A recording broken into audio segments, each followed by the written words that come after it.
સમાચાર જોઈએ વિસ્તારથી તો રાજ્યભરના લાખો વિદ્યાર્થીઓ જેની આતુરતાપૂર્વક રાહ જોઈ રહ્યા હતા તે શૈક્ષણિક વર્ષ 2026-27 નો આજથી વિધિવત પ્રારંભ થઈ ગયો છે।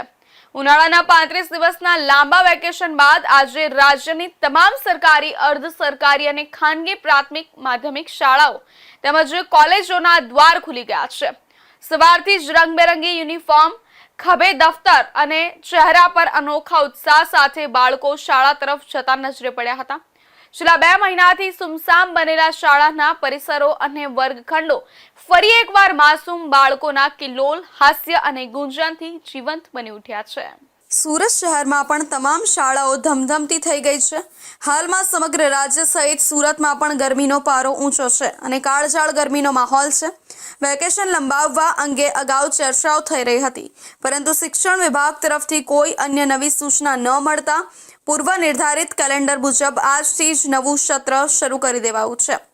સુરતની શાળાઓમાં ગરમીને ધ્યાનમાં રાખીને વહીવટી તંત્ર દ્વારા ખાસ આયોજન કરવામાં આવ્યું હતું। શાળાઓમાં વિદ્યાર્થીઓને પ્રવેશ મેળવતી વખતે કોઈ મુશ્કેલી ન પડે તે માટે નવી અને જૂની એડમિશન પ્રક્રિયામાં વેઇટિંગ કરાવ્યા વિના બાળકોને સીધા જ જે તે ક્લાસરૂમમાં મોકલવામાં આવ્યા હતા। શાળાઓમાં પીવાના ઠંડા પાણી અને પંખાઓની યોગ્ય વ્યવસ્થા જળવાઈ રહે તે માટે સંચાલકો અગાઉથી જ સજ્જ જોવા મળ્યા હતા।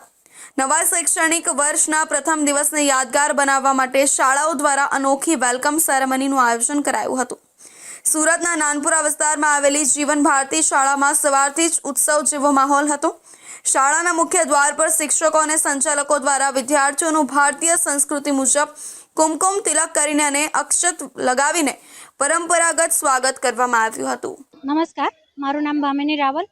હું જીવન ભારતી કિશોર ભવનમાં શ્રેણી 1 થી 5 ની આચાર્ય છું। આજે 8મી જૂન 2026 શાળાનો પ્રથમ દિવસ। જ્યારે હાલમાં વિશ્વમાં સમગ્રપણે શાંતિ ખોરવાઈ ગઈ છે, ત્યારે આજે જ્યારે બાળકો શાળામાં આવે છે ત્યારે બાળકો હિંસા અને યુદ્ધથી દૂર રહી વિશ્વ શાંતિના સંદેશ સાથે શાળામાં પ્રથમ ડગ માંડે એવા આશય સાથે અમે બાળકોને વિશ્વ શાંતિના સંદેશ સાથે શાળામાં આવકાર્યા છે। દરેક બાળક પાસે વિશ્વ શાંતિનો સંદેશ છે અને વિશ્વ શાંતિના પ્રતિકરૂપ અમારા 2 બાળકો કબૂતર બનીને આવ્યા છે, જેઓ પણ બાળકોને વિશ્વ શાંતિ ફેલાવવા માટેનો સંદેશ આપી રહ્યા છે। જ્યારે વિશ્વ શાંતિ ફેલાવવી હોય ત્યારે એ શાંતિ પોતાનાથી શરૂ કરવી પડે।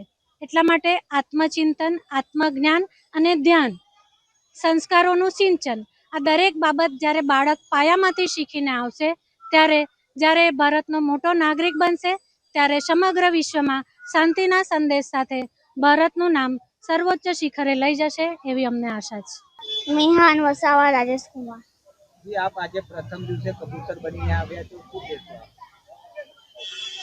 હું બન્યો છું શાંતિદૂત। શાંતિ છે જીવનની સાચી ઓળખ। હાથમાં હાથ શાંતિની સાથે, મન શાંત, જીવન આનંદમય। શાંતિમાં જ પ્રગતિ છે। આજે પ્રથમ દિવસે સ્કૂલે આવ્યા, કેવું લાગ્યું તમને? બહુ સારું લાગ્યું। અમે ખૂબ જ એક્સાઇટેડ છે। મારું નામ મોક્ષિકા ગજ્જર છે અને મારા દીકરાનું નામ ધ્યેય ગજ્જર છે। અમે જીવન ભારતી પ્રવૃત્તિ વિદ્યાલયમાં છેલ્લા 3 વર્ષથી અમે અભ્યાસ કરાવ્યો છે નર્સરીમાં, અને હવે 1લું ધોરણ છે તો અમે ખૂબ જ એક્સાઇટેડ છે કે બાળકોને નવું વાતાવરણ મળશે। અહીંયાના વાતાવરણથી તો અમે જાણીતા જ છીએ, અમારા માટે એવું નવું કંઈ જ નથી, પણ ખૂબ જ સરસ આવકાર મળ્યો છે નિમિષાબેન તરફથી, પ્રિન્સિપલ તરફથી, અને અમે ખૂબ આગળ ભણાવવા માટે ખૂબ જ એક્સાઇટેડ છે। આ પ્રકારના હૂંફાળા સ્વાગતથી નાના બાળકો જો કદાચ પ્રથમવાર શાળાએ આવી રહ્યા હતા તેમનો ડર દૂર થયો હતો અને તેઓ ખુશખુશાલ મુદ્રામાં વર્ગખંડ તરફ વળ્યા હતા।